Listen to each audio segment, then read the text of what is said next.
The best way to make the most out of your learning experience with these videos is going to be for you to try all of the code as you're working through the videos.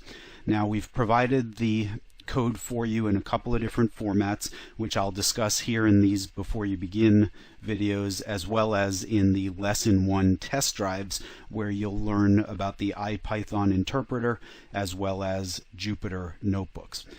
To get the code, normally if you're watching this from a streaming website, there will be a link to the code download on that site, typically in the description of the videos. But you can also always go to Ditel.com and you'll find the source code at the link displayed on this slide.